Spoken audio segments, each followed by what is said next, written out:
Bonjour et bienvenue dans Challenge, dans le Talk Entreprise. C'est votre rendez-vous business qui est produit par Open Media et qui met en lumière des succès d'entreprise. Aujourd'hui, je reçois Franck Longiras qui est CIO de Sidérel. C'est une entreprise qui est spécialisée dans les bâtiments intelligents et les objets connectés.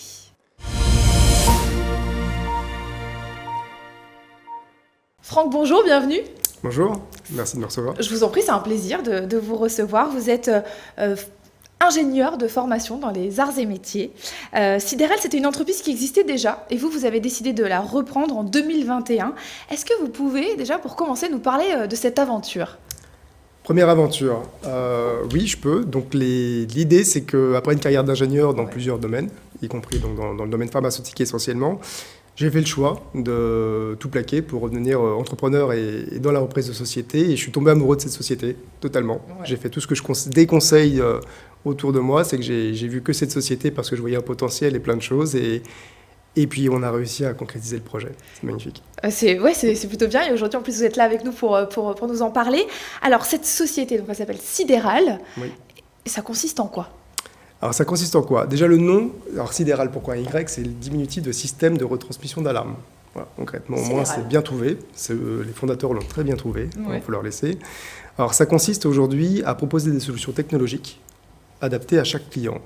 Alors, ça veut dire quoi ? Ça veut dire que concrètement, on va travailler sur 4 métiers. Un qui va être sur le bâtiment intelligent avec des objets connectés du quotidien. Le reste au niveau de la vidéosurveillance et de l'alarme intrusion.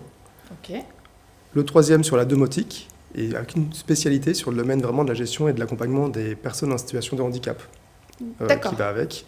Et le dernier point, c'est la partie serrurerie, pour tout ce qui est porte blindée et ce qui va autour. Alors, quelle est l'importance de cette multidisciplinarité dans votre approche ? Comment ça bénéficie à vos clients ? Ce qui est intéressant, c'est qu'aujourd'hui, on voit que chaque secteur correspond en fin de compte presque à une société. J'ai un concurrent différent dans chaque secteur. C'est assez drôle. Ouais. Donc, on est dans chaque niche. Et là où c'est intéressant, c'est qu'aujourd'hui, ça veut dire que lorsqu'un client veut un projet packagé, il consulte différentes sociétés. Et en plus, qui n'ont pas forcément les mêmes intérêts et ce n'est pas les mêmes phases.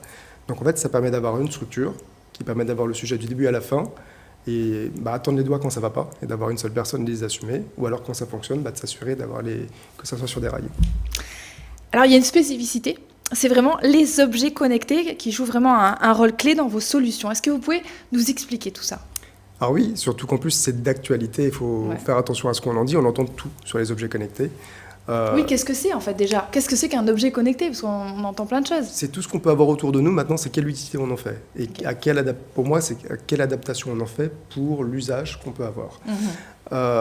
Pour essayer de vulgariser, l'objet connecté pour nous c'est quoi ? On a une particularité, c'est qu'en plus on est fabricant en fin de compte de la solution, donc c'est une solution sidérale, mais on est également intégrateur de tout ce qui existe sur le marché. Donc ça nous permet quand même d'avoir aussi un benchmark assuré par rapport aux différents besoins que nos clients peuvent avoir. Maintenant, ce qu'il va y avoir, c'est que pour moi, il y a 4 critères qui sont essentiels qu'on va les poser, en tout cas en ce qui nous concerne. Pour des professionnels, on va avoir donc plutôt une domaine de l'efficience énergétique, donc on va les maîtriser. Aujourd'hui, ces factures, ces consommations et les éléments énergétiques d'un bâtiment ou d'un actif. On va continuer vraiment sur une partie de la sécurité. Aujourd'hui, un objet connecté permet d'avoir et de respecter de la législation, des détecteurs de fumée connectés pour éviter quelques problèmes qu'il peut y avoir et qu'on a vu dans les actualités dernièrement, par exemple. On va continuer évidemment sur la partie sanitaire. Pareil, les risques sanitaires. Un exemple très simple, aujourd'hui, on met des sondes de température, c'est des boucles d'eau chaude sanitaire, ça évite et ça prévient les risques de légionellose et de contamination de certaines familles. D'accord. Voilà, des choses aussi très applicables. Et si on cumule tout ça et qu'on le fait bien et qu'on sait gérer un petit peu de data derrière, avec un peu d'intelligence, on arrive du coup à diminuer nos coûts de gestion d'un actif ou des bâtiments. Donc en fin de compte, tout ça permet de résulter toujours à une réduction des budgets et des coûts, ce qui est l'actualité de tout le monde. Et en plus, on prévient des risques sanitaires, de sécurité et d'efficience. Vous avez parlé d'intelligence. On est dans un secteur qui est en constante évolution. Comment vous faites pour vous adapter ? Alors pour s'adapter, il y a plusieurs points. Il y a la technologie et la veille technologique qu'il va y avoir. La chance qu'on a aujourd'hui, c'est que Sidérel s'est créé depuis un petit moment. Il a toujours su adapter des solutions technologiques pour des demandes spécifiques. Donc c'est l'ADN de la boîte. Donc on a cherché toujours quel protocole, quelle technologie, comment on peut utiliser. Et comme on est fabricant et intégrateur, des fois l'intégration ne suffit pas à faire ce qu'on veut. Du coup, on va aller améliorer, à proposer quelque chose qui permettra tout simplement de répondre. Alors là, on vient de parler de l'aspect technique, mais il y a quand même un élément qui est important pour vous, c'est l'impact social. Comment ça se traduit ? Alors c'est plus qu'important parce qu'au moment où j'ai changé de devenir du salariat à l'entrepreneuriat, je voulais avoir un impact pour des solutions technologiques et sociales. Et ça se traduit comment ? Ça répond à une demande parce qu'on a du mal à trouver des salariés aujourd'hui, des personnes compétentes sur le marché. Je pense que chaque patron de société le dise.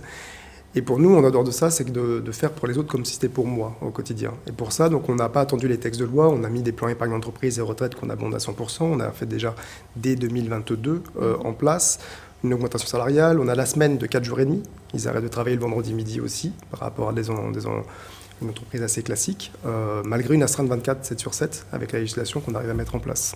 Et donc c'est d'allier un peu tous ces éléments qui me permettent de faire un climat d'entreprise plutôt sain. On a un turnover de moins de 1%. Ceux qui partent, c'est ceux qui partent en retraite, pour faire simple, et plutôt contents.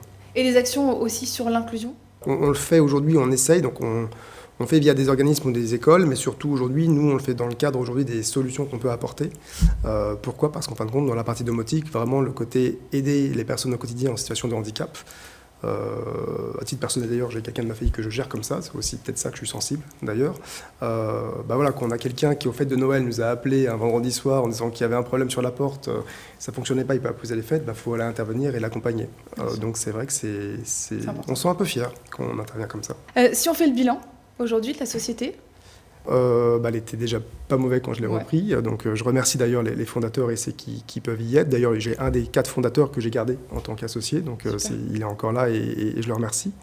Et le bilan est bon puisqu'aujourd'hui, on a plutôt tous les feux au vert. Et on a réussi à passer, en fin de compte, d'un chiffre d'affaires à peu près d'une croissance entre 20 et 25% sur l'espace des 2-3 années. On a fait une croissance extérieure aussi en théorie l'année dernière, une petite structure, mais qui permet d'ouvrir avec des contrats très intéressants.